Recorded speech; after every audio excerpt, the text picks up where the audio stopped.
The Newtown shooting spawned 4 months of heavy media coverage and a failed congressional effort at expanding background checks, a vote that President Obama called a shameful day. But has the press been rooting for Congress to pass legislation on gun control and other social issues? I spoke earlier with Ross Douthat, a conservative columnist for the New York Times. Ross Douthat, welcome. Great to be here. Thanks for having me. The gun control debate, the background check legislation that just went down to defeat in the Senate, you see that as a classic example of media bias, media rooting for a certain outcome. Is that fair?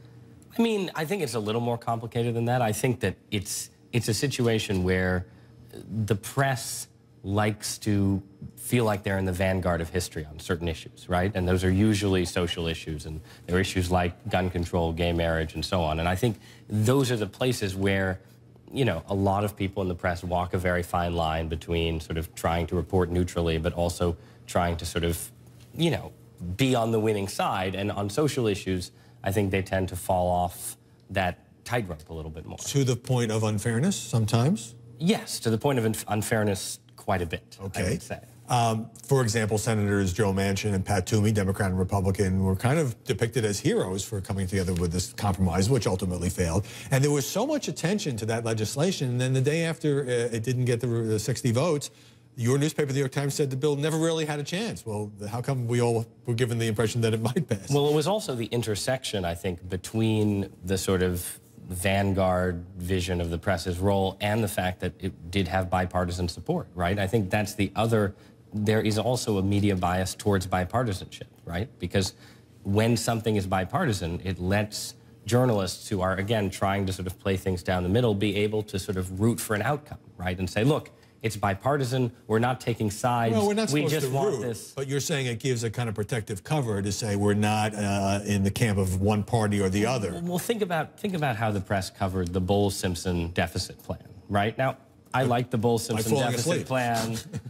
I mean, that's how America reacted to the Bowles-Simpson deficit plan, maybe. But, I mean, there was a sort of sense that because this was a bipartisan document, that it made sense to treat it as a kind of sacred text. I think in sort of, again, not in sort of the to and fro of politics, but in how the press portrayed it. And, again, I liked a lot of things about that document. You know, I'm not totally sorry that the press played it that way, but I think you see that happening again and again. There's sort of a desire for desire for a figure like Michael Bloomberg, right, to sort of play this kind of post-partisan role but that then intersects with the press's tilt on social issues. So when a figure like Bloomberg is mixing it up on guns, he gets to be a sort of bipartisan, post-partisan figure, and then the press also gets to sort of congratulate itself for being in history's vanguard. And I think it's self-congratulatory journalist. That is hard for me to get my mind around. But let me turn to the column you wrote in the New York Times in which you mentioned me.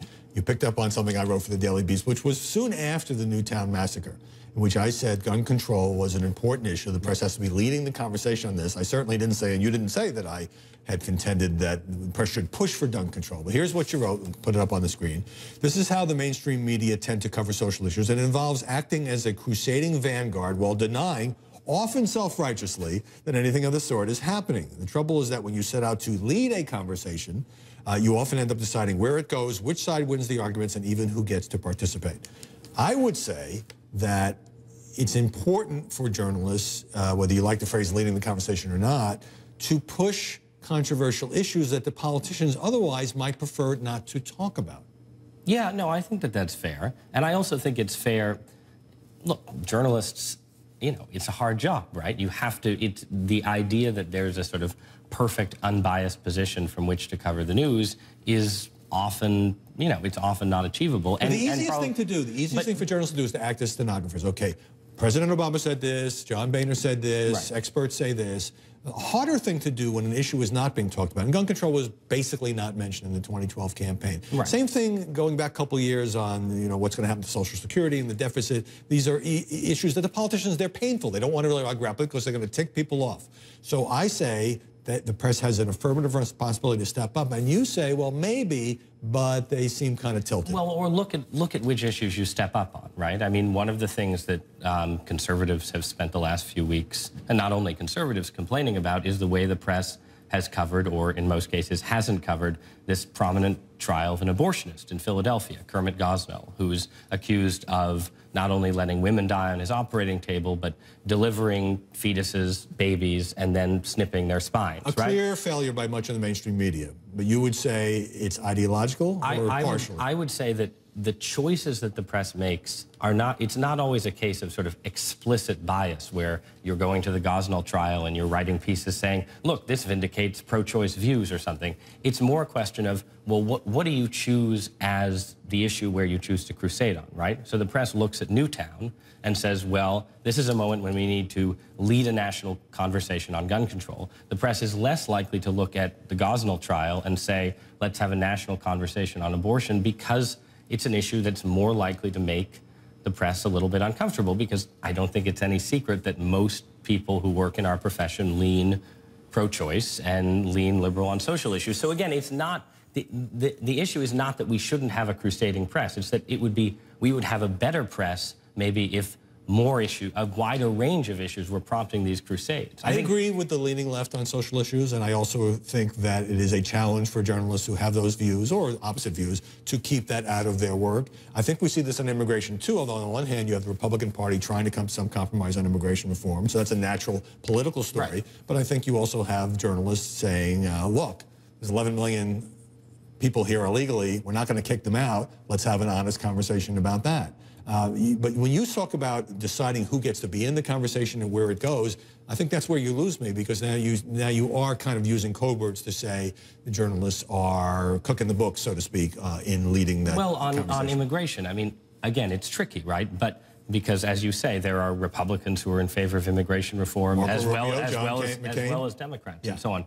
But it's also the case that if you look at, where is the bipartisan push for immigration reform coming from, right? It's coming from the Wall Street wing of the Republican Party, right? It's coming from, let's say, the elite wing of the Republican Party, the Koch brothers wing of the Republican Party. And it sounds like you're all right with the press being out in front of these issues. You'd like to see it, from your perspective, done in a more even-handed fashion. I'd actually just like there to be more diversity within the press corps, so you get more interesting stories pushed and more questions asked. I would like that too, and that's a point we can agree on to end the conversation. Ross Douthat, thanks very much for joining us. Thanks for having me.